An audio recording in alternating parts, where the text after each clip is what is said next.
Hey everybody, welcome back to another episode of Hold the Mayo.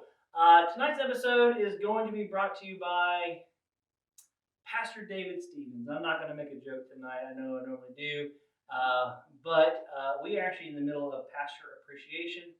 October is known as Pastor Appreciation Month, so why not the last video for October.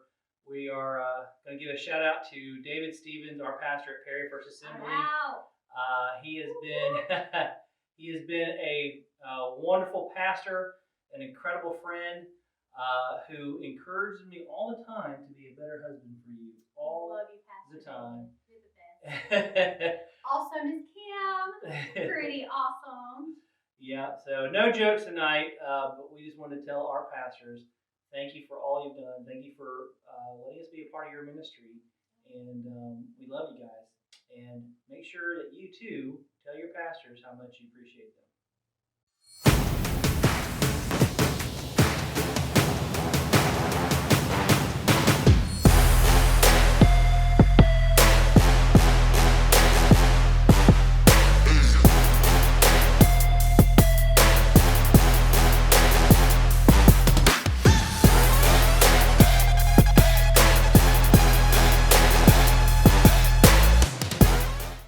Hey everybody, we are back with another episode, and we are continuing our journey through Romans. Tonight's going to be a little short one for a couple reasons. One, it's just Romans 3 is kind of divided up in about 3 segments. I'll tell you this, most Bibles are, when the Bible was originally written, they were letters. And if you ever written a letter to somebody, you never write in chapters and verses, But along the way, just as a way for people to help memorize and help learn the Bible, they kind of broke them down into verses and the chapters. And so most Bibles you'll see where they kind of give little headers between each chapter. And that's what I've been doing. I've just been kind of going from one header to the other. And it's a short one, but we're also in the middle of getting all of our kids' church stuff ready for Sunday. This Sunday we are launching kids' church back up at Perry First Assembly in Perry, Florida. Very excited. Got a brand new stage. We got props. We got a brand new huge TV set up. We've been doing a lot of work. So it's not that this isn't important, but I've just been focusing on that. So I do want to bring something tonight. So Romans chapter 3. It starts off saying this. Then what's the advantage of being a Jew? Is there any value in the ceremony of circumcision? Yes, there are great benefits. First of all, the Jews were entrusted with the whole revelation of God. This is gone again. The Bible wasn't written in chapters, so when we read this, it's not like he ended chapter 2 and then he started a new discussion. This is continuation of the whole point. And 2, if you remember the last video, we talked about how the Jews who were the first Christians were kind of lording it over the Gentiles that they were Jews. And Paul had to kind of set them straight, saying, look, the children of God are not, even though the Jews have a special place, the children of God are those who obey God. So he really kind of goes into them about it. So he's kind of asking this question. He says, so is there any advantage? And there is. They are the special children of God. They're the ones who, as Paul says here, they were entrusted with the whole revelation of God. This is just kind of real quick, and we'll step on. This is the reason why, as Christians, as Americans, and if you watch in our government and our politics, one of the biggest topics in government is how we're treating Israel. Because as Christians, we feel we need to treat them very well because they are God's chosen people. Right. And of course, people who aren't Christians are looking at us going like, you're being crazy, you're not making sense. We should just give this to other people, and it's a big battle. Matter of fact, voting is next Tuesday, or this coming Tuesday, and you'll see, if you look at like the differences between the opponents, one of them is Israel having Jerusalem as their home, and one party doesn't think they should, the other party does. So yes, the Israelite people are special, but God doesn't look at them as, oh, this is my special child. We're not the redheaded stepchildren of God, okay? We're still very important to God. And that's kind of where Paul's saying. He says, look, they're important, but some of them were unfaithful. But just because they were unfaithful does not mean that God will be unfaithful. Of course not. Even if everyone else is a liar, God is true. As the scriptures say about him, you'll be proved right in what you say, and you'll win your case in court. But look, don't blame God because of man's shortcomings. Very simple. I mean, man is not perfect. People are going to fail you.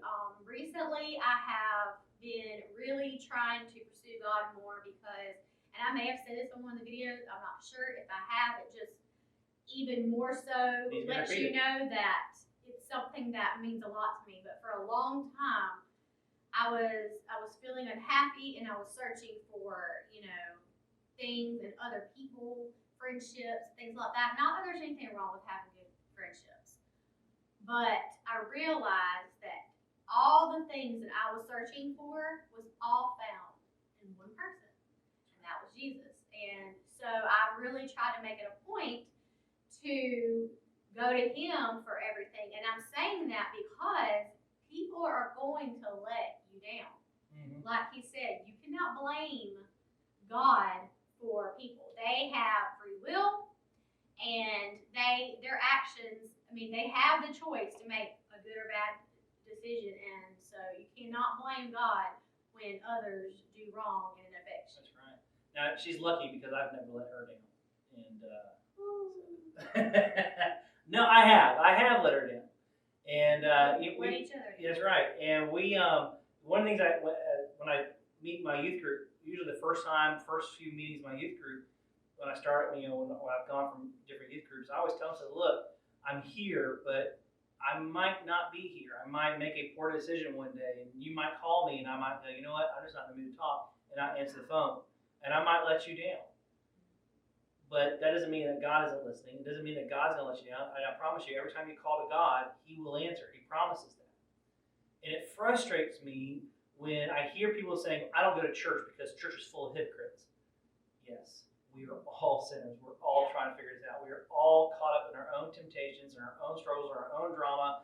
And it's very easy for us to come to church seeking out God. And when someone wants my company, I'm going, I'm too busy right now. I'm dealing with my own problems. And they go, oh, well, then God must not care about me. I'm not God. And nobody in this church, and nobody in church is God. God is God. Yeah. And that's kind of what Paul's saying. Paul says, look, the problem here is that there have been Jewish people who are unfaithful. And what we can't do is sit there and put that on God, because God will never be unfaithful. Just because these people say we're God's chosen people, but they're liars, doesn't mean God's a liar. God will always prove himself, always win his case. And so trust in God, because his ways will always be right. Even if everybody else around you fails you, even if you're heroes. My pastor growing up when I was in high school, when I got called to ministry, I decided I was going to go to Southeastern University because that's where he went. He was a phenomenal preacher. Well, he got himself in trouble and then left the church and started his own church and really caused some trouble in my church. My youth pastor, who was my hero because I wanted to go in youth ministry, so he was my hero. He got himself in trouble.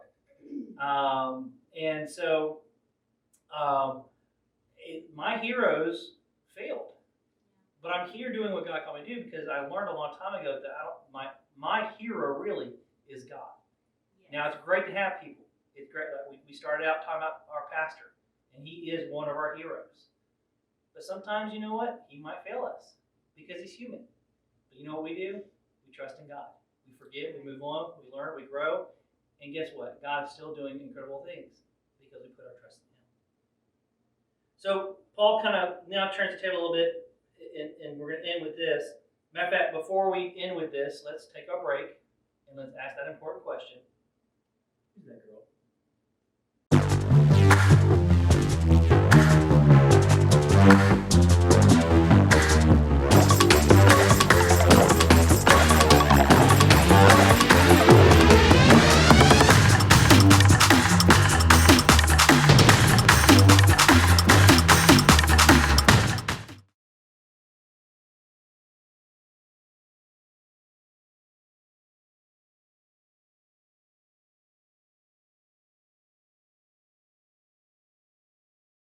Hey guys, we're back with another segment of Who's That Girl?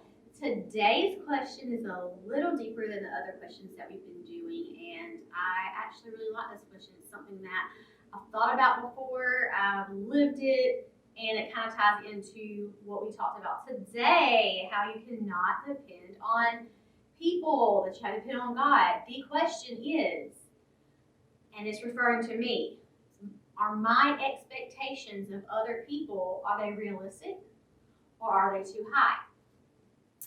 Let's go back to when I was a child and my early teens. I would definitely say too high.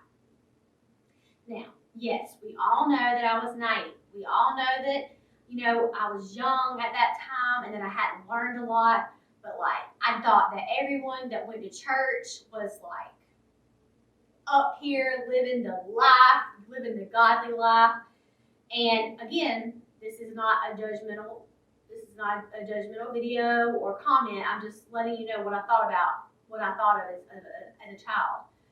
And so for a little while, there was some things that happened in my life with people that I went to church with, and it shook me a little bit because I put so much into that person and put so many expectations into these people. And when they failed, I didn't know what to do. I mean, these were supposedly, godly people. And I was, younger than them. And so I'm looking up to these people. And when things started crumbling around me, because at the time that I experienced some things, it was several things at once. It wasn't just one small incident. And I'm looking around going, what is going on? I didn't understand. Then I married a minister years later. And if you don't know already, in ministry, you do have to have a thick skin. Because people are not perfect. You're going to endure criticism or complaining or, drama, unnecessary drama, but there is drama. People are not perfect. Now, let me just say this. I absolutely love my church. This is not about my church. This is about people being people, okay? Everywhere you go. And the older I've gotten, and I know it's a little sad to say, but when I hear things, it doesn't affect me as far as shock me. Now, do I get disappointed or feel sad and, want to pray when things, bad things happen? Yes, obviously. I go to God and I pray for these people, not judge them, pray for them, because we all make mistakes. But yeah, I would say now my expectations are realistic. Sometimes maybe overboard, maybe I don't, give people enough credit maybe. I don't know, maybe I'm waiting for certain people to fail. Maybe I need to work on that. We're having a counseling session on this video. No, I'm joking. But anyways, I would say now, through a lot of learning, and I'm 33, but that's still a fairly good amount of years so far to experience some things. Got a long ways to go, but I would definitely say my expectations of people are a lot more realistic than they used to be. The only person in this world that I truly rely on and know that will never fail me is Jesus. He's my best friend. He's the one that I'm learning to go to for any and every situation. When I feel lonely, when I just need to cry, when I'm excited and I want to share news, when I need to know what to do and need some advice, when I don't know what to say, but I know that I need to pray about it, it's Jesus. He's my best friend, and he can be your best friend if you allow him to. Don't put all your eggs in the basket for one person. Don't make people your idols. The only person we should idolize is Jesus, is God. That's the only person.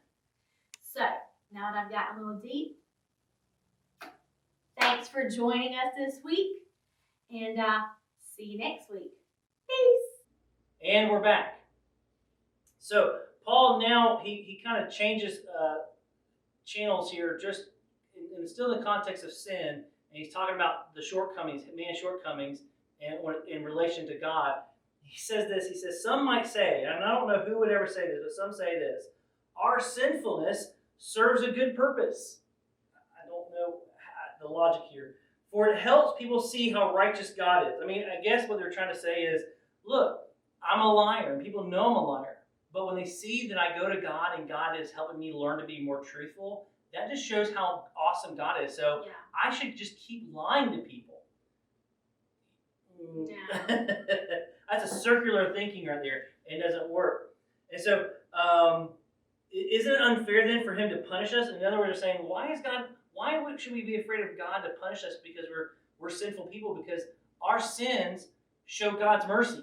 That's basically what they're saying. Like, because we're sinners, we give God the opportunity to forgive us. It's like if my child disobeyed and like, Dad, aren't you happy you get it off? I'm giving you an opportunity to discipline me.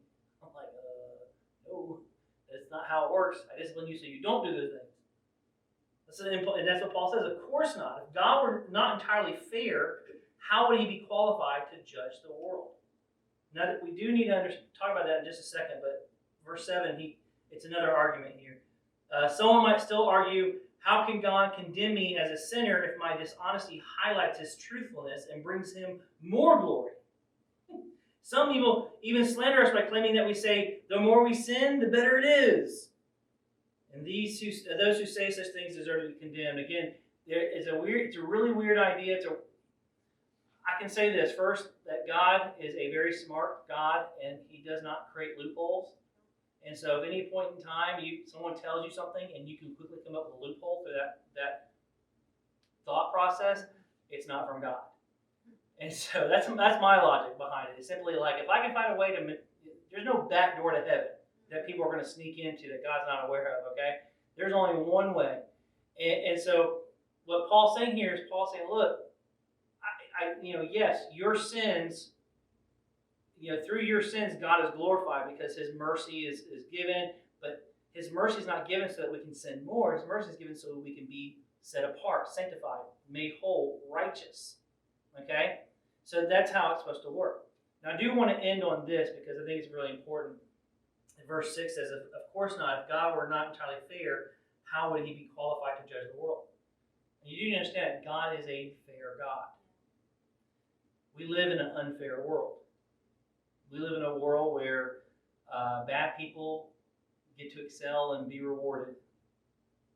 I don't care what side of the aisle you're on. Whoever wins next Tuesday, there's going to be a group of people who feel the bad guy won. And it might feel absolutely unfair. But we serve a fair God. Now, we also serve a merciful God. And He lays down a simple blueprint of how to enter into heaven, how to be right with Him. Accept Christ into your life. Seek His forgiveness, plead the blood of your life, and then live for Him. As long as you do those things, you're going to be okay. But if you try to make a workaround or try to do something thinking to yourself, oh, God's going to forgive me, God is a fair God, which means that if He will judge you fairly. He won't be biased.